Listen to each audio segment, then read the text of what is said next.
좋은 교회와 함께하는 말씀 나눔 93번째 2022년 4월 10일 말씀을 나누도록 하겠습니다. 오늘은 마태복음 27장 32절에서 44절의 말씀으로 지금 십자가에서 내려올지어다 라는 제목으로 함께 하겠습니다.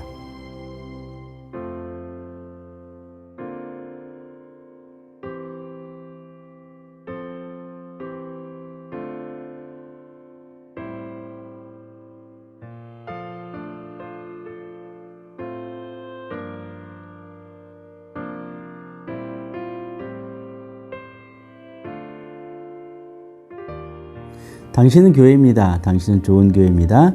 좋은 교회가 온 땅, 온 세대 가운데 가득하기를 소망합니다. 여러분 십자가를 경험해 보셨습니까? 아니, 혹여 여러분의 인생 가운데 십자가를 잃어버리지는 않으셨습니까? 여전히 유효하게 여러분의 삶의 그 모든 순간에 십자가가 함께하고 있습니까? 제가 처음 신학을 시작할 때 김남준 목사님의 십자가를 경험하라 라는 책을 읽은 적이 있습니다. 그 책을 읽으면서 압도되었습니다. 그 책에서 이렇게 이야기하고 있습니다.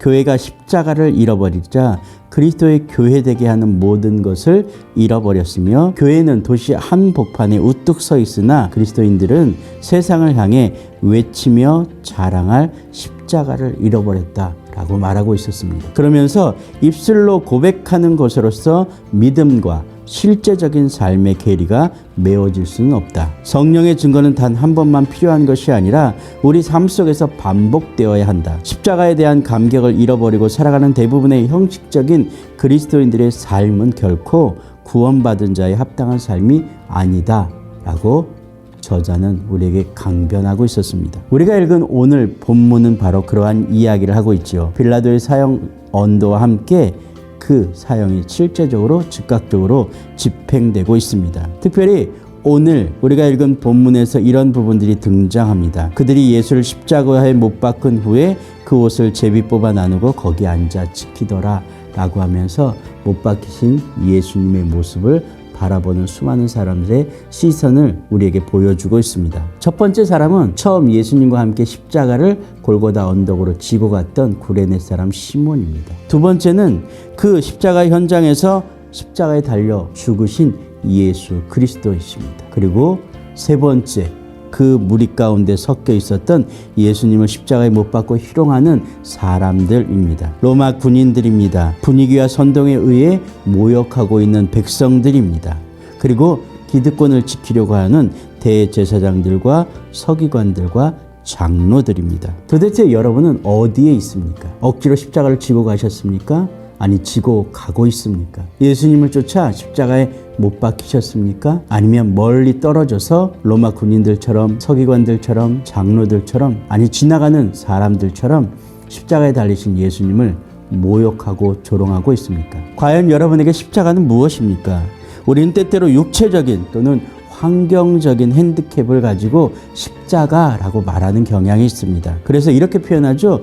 이게 바로 제 십자가예요 라는 표현. 할 수 없이 감당해야 되는 상황이나 상태가 십자가는 아닙니다. 십자가는 의지의 선택이어야 합니다. 십자가를 지라는 예수님의 말씀은 피할 수 없는 상황, 그 어쩔 수 없는 상황을 감당해야 되는 육체적인 핸디캡을 받아들이라 라는 이런 작은 의미의 것이 아니라는 뜻입니다. 십자가를 진다 또는 십자가를 지는 삶을 살아라 라는 것은 하나님의 뜻을 이루기 위하여 우리의 삶 가운데 하나님의 뜻을 이루며 예수님처럼 살아내기 위한 스스로 결정하고 복종하는, 내어놓고 포기하고 나의 뜻을 굽히고 좌절시키는, 나를 부인하는 자기 부인의 삶을 우리가 십자가의 삶이라고 표현하고 있습니다. 여전히 성경에서 우리가 눈여겨보는 부분은 이 부분입니다. 지나가는 자들은 머리를 흔들며 예수를 모욕하며 이르되 성전을 헐고 사흘에 짓는 자여 네가 만약 하나님의 아들이여든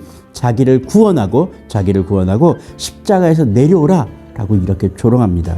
대제사장들과 서기관과 장로들도 희롱하면서 이렇게 표현하죠. 남은 구원하였으면서 왜 자기는 스스로 구원하지 못하느냐? 그가 이스라엘의 왕이라고 하면서 왜 십자가에서 내려오지 못하느냐? 지금 십자가에서 내려올지어다 라고 조롱하고 있습니다. 여러분의 삶이, 아니 우리의 삶이 십자가에 못 박혀 있지 않다면 우리는 분노하며 반응할 것입니다. 반박할 것입니다. 나는 아니다. 나는 할 수 있다라고 우리의 의지와 계획과 우리의 힘과 능력을 보여주려고 애쓸 것입니다. 그러나 예수님은 그러지 않으셨습니다. 다른 복음서에 보면 예수님은 그들을 불쌍히 여기며 기도하고 있습니다. 저들이 그들의 죄를 알지 못합니다 라고 하나님께 기도하고 있는 모습을 발견하게 됩니다. 오늘 십자가를 진다라는 것은 바로 그런 것입니다. 누군가 믿는 자들을, 그리스도인들을, 아니 우리를 조롱할 수 있습니다. 십자가에서 내려와 봐라. 그러면 우리가 믿겠다. 보여줘 봐라. 그러면 내가 믿겠다 라고 조롱합니다. 그러나 여전히 우리는 침묵할 수밖에 없습니다. 우리는 그저 우리 스스로를 부인하며 하나님의 때를 기다릴 수밖에 없습니다. 십자가를 진다라는 것은 바로 그런 것입니다. 포기하는 것입니다.